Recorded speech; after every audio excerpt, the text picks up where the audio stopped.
ఓం నమ శివాయ. ఈ రోజుల్లో పుట్టినరోజులు ఏ రకంగా జరుపుకుంటున్నారంటే అర్ధరాత్రి 12 గంటలకి అంకమ్మ సవాల్లాగా నిద్ర పట్టకుండా 12 గంటలు లేపి హ్యాపీ బర్త్డే టు యూ. అదేంటమ్మా అర్ధరాత్రి 12 గంటలకి పుట్టినరోజా? చక్కగా తెల్లవారుజామున లేచి అభ్యంగన స్నానం చేయించాలి పిల్లల చేత. పుట్టినరోజు నాడు అభ్యంగన స్నానం అంటే తలకి నూనె పట్టించి ఆ వెన్నెపూస నిమిరి చక్కగా నలుగు పెట్టి ఆ రకంగా ఆ పుత్రుడికి స్నానం చేయిస్తేనే అప్పుడు పుట్టినరోజు జరుపుకున్నట్టు. ఆ రకంగా పుట్టినరోజు జరుపుకొని తెల్లవారు లేచి గుడికి గోపురానికి కూడా వెళ్ళాలి. ఆ రకంగా అయితేనే. అంతేకాని సాయంకాలం అయ్యేసరికి కేకులు కట్ చేస్తారు. కేకులు కట్ చేయడం మన సాంప్రదాయమా?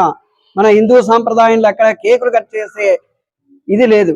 కాబట్టి అటువంటి కేకులు కట్ చేసే మన హిందూ సాంప్రదాయాలను కూడా పక్కన పెట్టి కేకులు కట్ చేయకుండా చక్కగా దైవారాధన చేయండి. సాయంకాల సమయంలో ఆ భగవంతుడికి ఏదైనా భజనా కార్యక్రమాలన్నీ ఇటువంటివన్నీ కూడా సేవించండి. అప్పుడే మనకి ఆరోగ్యం, భగవంతుడి యొక్క అనుగ్రహం కూడా కలుగుతుంది. జై శ్రీరామ్.